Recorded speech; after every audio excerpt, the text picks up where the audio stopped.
Komið sæl, ég heiti Sara Pálsdóttir og ég hjá Frelseskirkjunni í orði dagsins í dag ætlum við að tala hvernig við biðjum í andanum en ekki í holdinu. Og það segir í Biblíunni að við eigum ekki að því að við biðjum ekki eða við eigum ekki að því að við biðjum illa. Við ætlum að fara aðeins í þessi vers og hafa svona 20 mínútna kennslu þetta og síðan í lok kennslunar þá ætlum ég að biðja fyrir þér og biðja með þér og biðja fyrir þínu bænalífi þannig að Guð geti bænheyrt þig og þannig að þú kunnir að biðja með þeim hætti sem að opna fyrir guðlegan, yfirnáttúrulegan kraftaverkakraft Guðs til að koma og starfa í þínu lífi og bænheyra þig. Og bænin gríðarlega mikilvægur grundvöllur fyrir okkar samband og samfélag við Guð og það er mikilvægt að við notum bænina en það er líka mikilvægt að við höfum það í huga að bæn athöfn þar sem að við sem að þjónar þeim tilgangi að fóðra andan okkar og hjálpa okkur að lifa í andanum og eiga nánara samfélag við Guð en bæn ekki tæki eða tól sem að við getum nota til að fullnægja girndum og fýsnum holdsins. Og við höfum verið með ítarlega kennslu andan versus holdi og ég ætla ekki að fara nánar í það núna en það er mjög mikilvægt að við gerum greinarmun hér á milli og við lærum að biðja í andanum en ekki í holdinu. Af því að þegar við erum að biðja í holdinu, þá erum við að biðja illa og þá lokum við fyrir kraft Guðs og Guð getur ekki bænheyrt okkur þegar við erum að biðja í holdinu. Þannig að við þurfum að hafa þetta í huga og það segir í Jóhannesi 16:23-24 Sannlega segi yður, hvað sem þér biðjið föðurinn í mínu nafni, þarna er Jesús að tala, hvað sem þið biðjið föðurinn í mínu nafni, mun hann veita yður. Svo segir hann, hingað til hafið þér einskis beðið í mínu nafni, biðjið og þér munu öðlast, svo fögnuður yðar verði fullkomin. Þannig að þarna er Jesús að segja, biðjiði og þið munið fá, þið munið öðlast. Þannig að fyrsta skrefi að nota bæn. Ertu að biðja til Guðs og ertu að biðja í Jesú nafni. Jesús gaf okkur umboð, við erum umboðsmenn í Jesú Krist hérna á jörðu og við sem höfum tekið á mótunum og fyrir þá sem hafa ekki stigið það skref þá ætlum við að gera það í bæninni hérna rétt á eftir þannig að endilega staldrið við. Við höfum fengið rétt og vald til að nota nafn Jesú Krist og það er rosalegur kraftur og vald og máttur í nafni Jesú Krist og það gefur okkur greiðan aðgang að föðurnum okkar á himnum. Amen. Og við ætlum að fara hérna í almenna bréf Péturs, 4. kafla. Þar segir í 1. versi, af hverju koma stríð og af hverju sennur meðal ykkar? Af hverju öðru en girndum yðar sem heyja stríð í limum ykkar? Þarna verða að vísa í holdið. Það verða að vísa í holdið okkar. Þér girnist og fáið ekki, þið drepið og öfundið og getið þó ekki öðlast. Þér berjist og stríðið, þér eigið ekki af því að þér biðjið ekki. Þér biðjið og öðlist ekki af því að þér biðjið illa og þér viljið sóa því í munaði og þarna er lykilversir það hvernig Guð að kenna okkur hvað gerist þegar við erum að biðja í holdinu en ekki í andanum og við fáum ekki það sem við erum að biðja ef við erum að biðja í holdinu og ég ætla að útskýra þetta nánar á eftir. Og þetta 3. vers þér biðjið og öðlist ekki af því að þér biðjið illa, þér viljið sóa því munaði. Í ensku þýðingunni, í King James, sem er mjög áhugavert að lesa, þar segir, ye ask and receive not, because ye ask amiss, that ye may consume it upon your lusts. Þannig verið að segja, þið eruð að biðja, þið biðjið ekki rétt, heldur eruð að biðja í holdinu svo þið getið fengið eitthvað sem að fóðra holdið og lostan og girndirnar og fýsnirnar. Og þannig bænir eru ekki þóknarlegar Guði og Guð bænheyrir ekki bænir sem að eru til þess að þjóna holdinu af því að það er heimurinn en ekki Guð. Svo segir hérna í framhald af þessu, það er ennþá verið að kenna þarna hvernig áhrifarík bæn, hvernig við getum fengið bænheyrslu frá Guði. Þetta er 4. versi, þér ótrúu, vitið þér ekki að vinátta við heiminn er fjandskapur gegn Guði. Hver sem því vill vera vinur heimsins, hann gerir sig að óvinu Guðs. Og þarna er verið að vísa í það þegar við elskum heiminn. Við elskum það sem þessi heimur hefur að bjóða. Við elskum völdin, peningana, áhrifin, við elskum fræðina og framan, við viljum klífa metorðastigan svo við getum fengið virðingu frá öðru fólki í stað þess að segja Guð, hver er minn tilgangur sem er frá þér, hver er tilgangur sem þú hefur fyrir mitt líf. Við erum að lyfta upp okkar eigin heiðri í stað þess að lyfta upp heiðri Guðs. Allt þetta er dæmi heiminn og það sem að gerist er að þegar við förum að reiða okkur á heiminn og tilbiðja heiminn, mat, peninga, annað fólk, völd, áhrif, samfélagsmiðla og svo framvegis, er að við snúum hjart okkar frá Guði. Og þetta er kallað skurðgoð og hjáguður í Biblíunni. Og þá fyrir við að biðja eitthvað sem að fóðrar holdið og þá erum við í rauninni bara að reyna að fóðra þessi skurðgoð, þessa hjáguðu innan með okkur í stað þess að fóðra andan okkar sem er sá andi sem við höfum fengið frá Guði, sem er fæddur af Guði. Og það er verið að tala það sem Guð er að kenna þegar hann er að útskýra þessi vers hérna, færa okkur þessi vers í Biblíunni. Og þegar við biðjum í holdinu þá getum við ekki þóknast Guði og þá getur Guð ekki bænheyrt okkur. Af því að það er líka eitthvað sem að skadar okkur. Þá erum við að biðja eitthvað sem að skadar okkur í stað þess að blessa okkur. Nú og í fyrri konungabók í Gamla testamentinu, í 3. kafla, þar er fjallað í 5. versu áfram, þar er yfirskriftin bæn Salómons. Og þarna var Salómon, hann var tiltölulega nýorðinn konungur yfir öllu Ísrael og á þessum tíma var konungsríki Ísrael risastórt, bara held ég stærra heldur en það hafði nokkuð tíma áður verið. Og Salómon, hann dreymir draum. Og hérna segir í 5. versi, nótt eina og þetta er svona, það er mjög mikilvægt að stúdera þennan kafla og lesa hann vel af því að þarna er Guð að færa okkur á silfurfati kennslu það hvernig við eigum að biðja.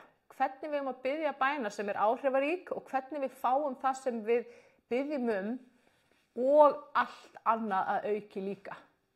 Jesús segir, leiti fyrst mín og míns ríkis og míns réttlætis og þá mun ykkur veitast allt annað að auki. En ef við erum að leita alltaf eftir, ég þarf að fá meiri mat, ég þarf að fá meiri pening, ég þarf að fá betra húsnæði, við erum alltaf að leita að því að svala þörfum okkar frá heiminum, frekar en að leita beint í Guðs, þá erum við komin í holdið. Og þá lokum við fyrir kraft Guðs til að blessa okkur á þessu sviðum og þá verða þessi svið yfirleitt alltaf mjög óheilbrigð í líf okkar. Þannig að við erum hérna í 3. kafla fyrir konungabók, það sem fjallað draum Salómons. Og hérna segir í 5. versi, nótt eina í Gíbeon birtist drottinn Salómon í draumi. Guð sagði, segðu hvað þú vilt að ég gefi þér.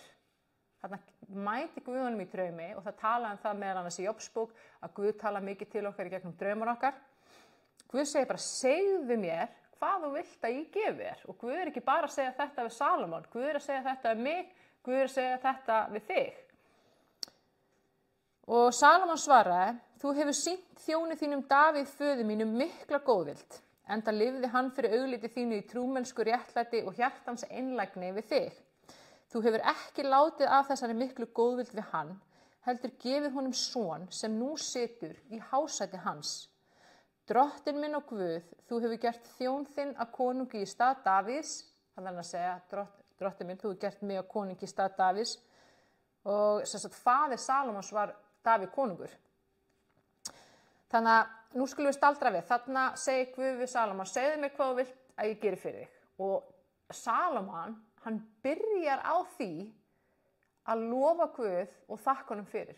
Hann byrjar áður en hann fyrir að segja, mér vantar þetta, gef mér þetta, þá byrjar hann að segja drottinn, þú veist, takk, ég lofa þér fyrir allt sem þú gert fyrir mig og allt sem þú gert fyrir föður minn og þetta er svo stórkostlegt og bara ég þakka þér fyrir. Þannig að lofgjörð og þakkir er það fyrsta skrefið hjá Salómon. En síðan segir Salómon, en ég er enn ungur og óreyndur. Ég þjónn þinn á meðal þinnar útvöldu þjóðar, mikillar þjóðar sem hvorki verður talin né tölu á komið. Þannig að segja hann, ég enn ungur og óreyndur, og í ensku þýðingunni, í King James þýðingunni segir hann, I'm like a little child. Þannig að hann byrjar á að lofa Guð og þakka Guði og síðan kemur hann auðmjúkur frammi fyrir Guð. Hann sýnir Guði auðmýkt og hann kemur bara til drottins nákvæmlega eins og hann er. Hann ekki að reyna að vera eitthvað betri en hann er, hann ekki að reyna að vera eitthvað annað en hann er, hann ekki að reyna að vera eitthvað rosastór kall og merkilegur af því að hann er konungur yfir öllu Ísrael. Hann segir bara, þú veist, ég bara, I'm like a little child, I don't know how to come and go. Hann segir, ég veit ekki hvernig ég á að fara inn og ég veit ekki, þú veist, koma, ég veit ekki hvernig ég á að fara. Hann bara beinlínis að segja, ég veit ekki neitt. Svo kemur bænin, hérna í 9. versi. Gef því þjóni þínum vilja til að hlýða þér svo að ég geti stjórna þjóðinni og greint gott frá illu. Þarna hann að biðja vilja til að hlýða Guði og við til að greina gott frá illu í þeim tilgangi að geta uppfyllt köllun sína að vera konungur yfir Ísrael sem er svo köllun sem að Guð gaf Salomon. Það er tilgangur sem að Guð gaf Salomon fyrir hans líf. Og hér segir í 10. versi, drottni féll vel að Salomon bað þessara bónar. Þá sagði Guð við hann, af því að þú baðst þetta, en baðst ekki langlífi handa þér til handa eða auðlegð, sem eru í rauninni bara fjármunir eða miklu peningar. Já, af því að þú baðst þetta en baðst ekki langlífi þér til handa eða auðlegð eða líf óvina þinna, heldur baðst vitsmuni til að skynja hvað rétt í máli manna, þá vil ég veita þér bæn þína. Þetta er lykilatriði hérna, þessu Guð er að útskýra af hverju hann er að bænheyra hann. Og á þessum tíma þá var konungurinn í Ísrael, hann var líka dómari, þannig að eitt af hans megin hlutverkum var að dæma á milli manna. Og það var líka það sem hann var smurður til þess að gera. Og hann segir hérna, að því að þú ert að biðja eitthvað sem fóðrar andan, þú ert að biðja í andanum en ekki holdinu, að þá ætla ég að bænheyra þig. Svo segir Guð líka, ég gef þér hyggið og skynugt hjarta svo að þinn líki hefur ekki verið á undan þér og mun ekki koma eftir þig. Og ég gef þér líka það sem þú baðst ekki bæði auðlegð og heiður, svo að þinn líki skal eigi verða meðal konungana alla þína daga.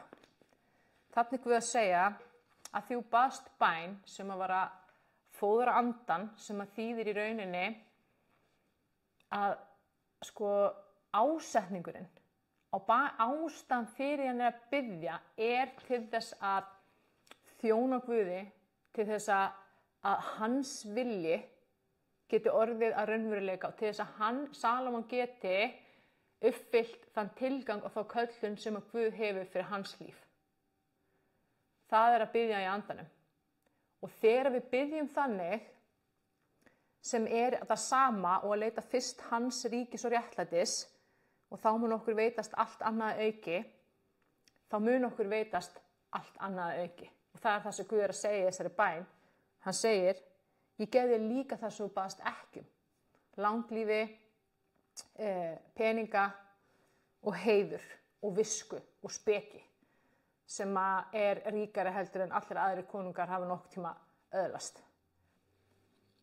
Og síðan segir hérna í lokaversinu, 14. versi, þá segir Guð, og ef þú gengur á mínum vegum og varðveitir boðar mín og skipanir eins og Davíð faðir þinn gerði, þá mun ég gefa þér langa lífdaga. Og þetta er Guð líka að segja okkur, hvernig fáum við langa lífdaga? Við varðveitum boðor Guðs og hans fyrirmæli fyrir okkar líf og þá fáum við langa lífdaga. Og þegar ég var að undirbúa hennar lestur og ég var með langan lestur þetta fyrir rúmri viku síðan, að þá var Guð að gefa mig versið í Lúkasi 12 sem ég var að nefna áðan að við eigum að leita fyrst hans ríkis og réttlætis og þá mun okkur veitast allt annað að auki og það er þetta sem það vers þýðir. Þannig að við leitum hans og þegar við erum að biðja þá erum við ekki að biðja peninga, völd, áhrif, við biðjum meira af Guði. Af því að Guð á allan pening í heiminum. Hann getur gefið okkur pening, en ef við erum að við erum að sækjast eftir peningum, frekar en að sækjast eftir meira Guði, þá lokum við fyrir kraft Guðs, af því að þá erum við bara elta skurguða hjá Guði. Og þegar við erum að biðja í holdinu, þá getur Guð ekki bænheyrt okkur. Þannig að hérna erum við að skoða motives, það sem aðskilur að holdið, bæn í holdi og bæn í anda, það er ástæðan fyrir bæninni. Af hverju ertu að biðja þetta? Þú getur verið með nákvæmlega sömu orð, í nákvæmlega sömu röð, en önnur bænin er holdsins bæn, en hin er andans bæn. Af því að hjarta þitt fer eftir hvar hjarta þetta er statt í bæninni. Segjum svo að núna þegar ég ætla að biðja fyrir ykkur sem er að horfa á þetta, biðja með ykkur og biðja síðan fyrir ykkur, og áður en að ég var að halda hana lestur og þá er ég að biðja og ég segi Guð, viltu bara bænheyra alla, blessa alla og viltu, vinna kraftaverk í hjörtum þeirra sem að ég bið fyrir á eftir, hljómar sem mjög falleg og góð bæn.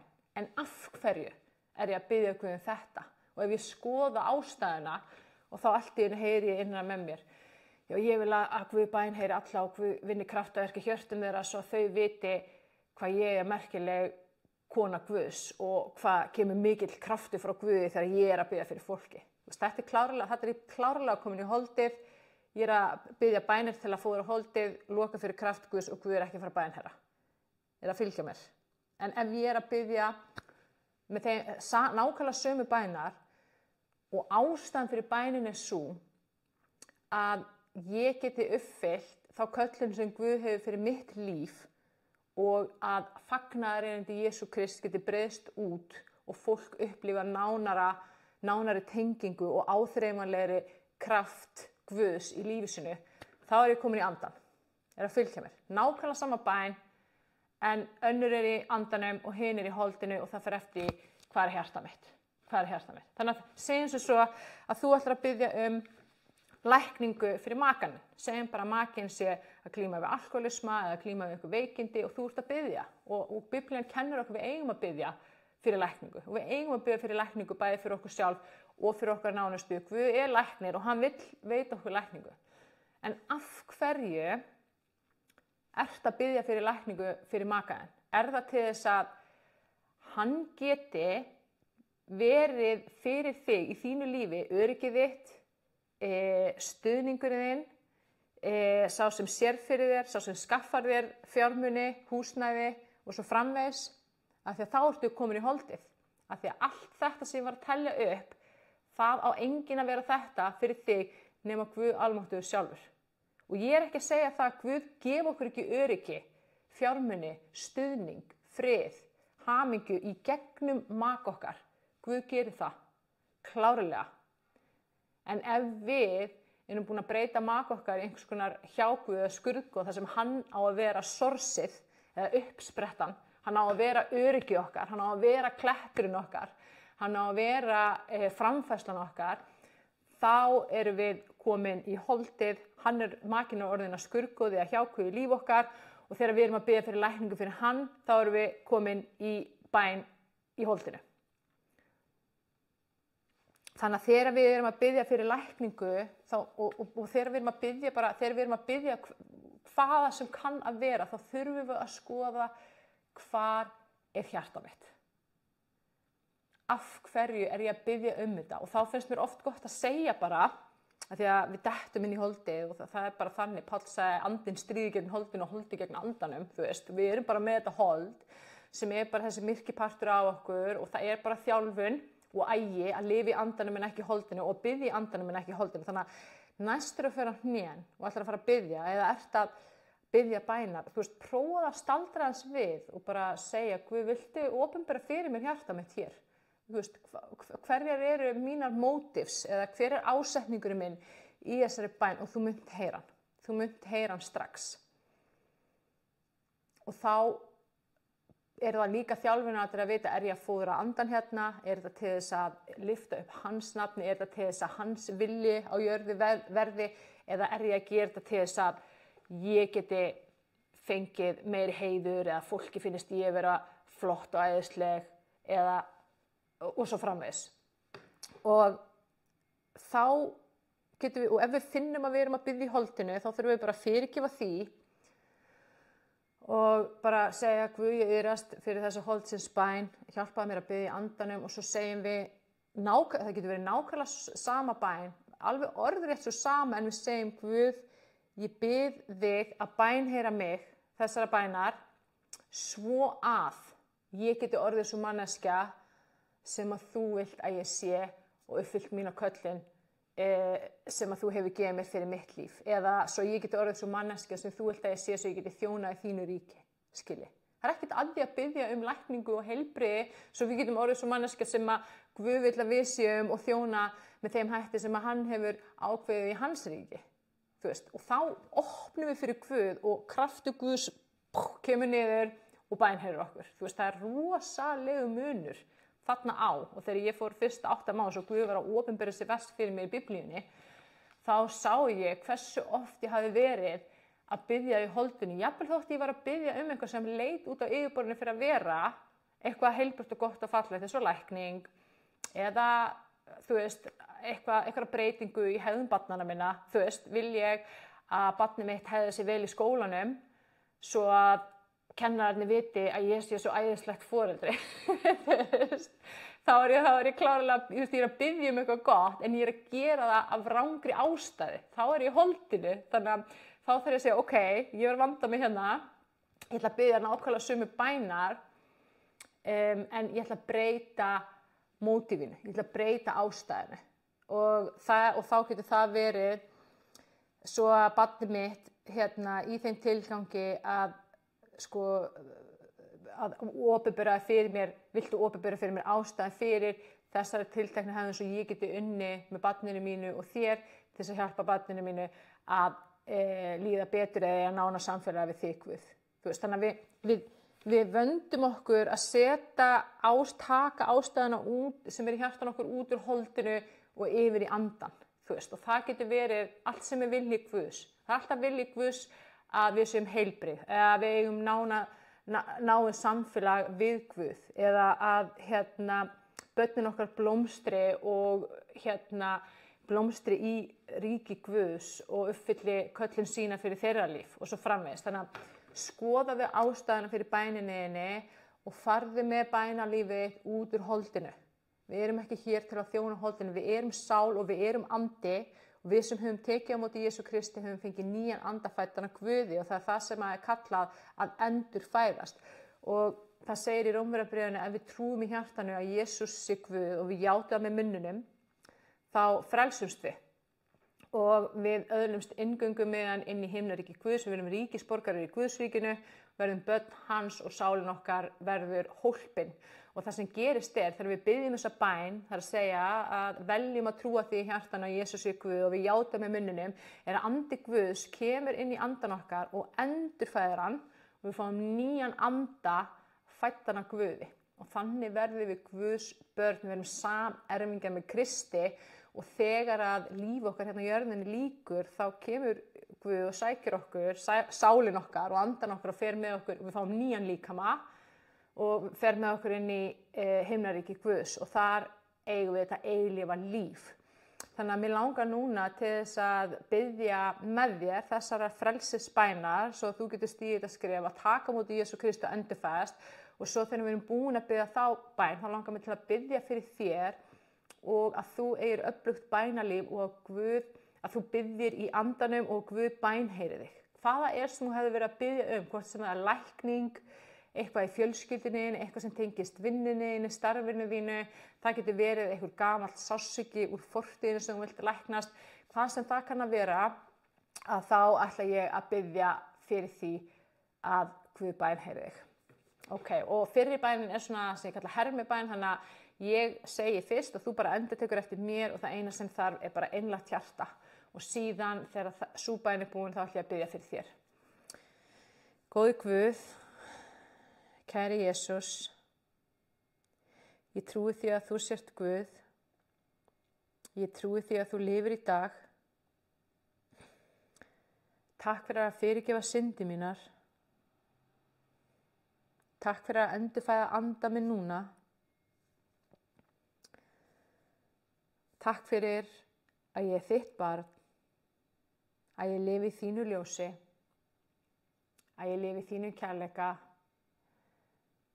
að ég lifi í þínum friði alla eilífð. Í Jesú nafni. Amen. Amen. Til hamingju ef að þú varst að stíga þetta skref í fyrsta skipti. Þetta er frum tilgangur fyrir því að við erum hérna á þessari jörðu og nú ertu að uppfylla hann og næsta skref er að læra að þekkja Guð og nú ætla ég að biðja fyrir þér.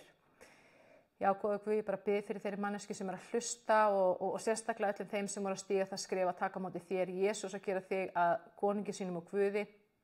Í Jesú nafni þá bara afhendi ég bænalíf þeirra inn í þitt ljós, Guð, og ég þakka þér fyrir að þú bara bænheyrir þennan einstakling núna. Í Jesú nafni þakka þér fyrir að þessi einstaklingur biður í anda, að þú opinberar ástæður og mótífs í hjarta þeirra fyrir þeim og sýnir þeim hvað býr í hjarta þeirra og ég þakka þér fyrir að þau finna fyrir þínum stórkostlega, yfirnáttúrulega kraftaverka krafti starfa og verka í þeirra lífi, í þeirra hjarta og í þeirra huga og ég bara bið þig að gefa þeim þína nærveru núna og fullvissu í hjartað að þú, Jesús, ert raunverulegur, ert til og þú elskar viðkomandi nákvæmlega eins og hann eða hún er. Í Jesú nafni, amen. Amen. Þá er orðið dagsins lokið að sinni. Hlakka til að sjá okkur aftur núna á fimmtudaginn. Við erum með lestur og hugleiðslubæn öll fimmtudagskvöld á netinu klukkan 9 að kvöldi til og það er í gegnum Zoom live á Facebook í bænahópnum okkar Frelsi og lækning og live á TikTok. Ef þú ert ekki inn í bænahópnum þá máttu endilega senda mér skilaboð og ég get adda þér inn í bænahópin og svo koma allir lestrar og allar hugleiðslubænir bæði inn á YouTube og inn á Spotify. Við erum heitum Frelsiskirkjan og ef þú leitar að okkur á YouTube og Spotify þá finnur þú Frelsiskirkjan vefþættir og hugleiðslubænir og svo Frelsiskirkjan hugleiðslubænir og það er hægt að hlusta sér á þær. Þannig ég hveti til þess að skoða það efni og það er frábær regla að hlusta á hugleiðslubænir þannig að minnstakosti einu sinni á dag. Gangið vel og Guð blessi þig. Við sjáumst á fimmtudaginn. Bless, bless.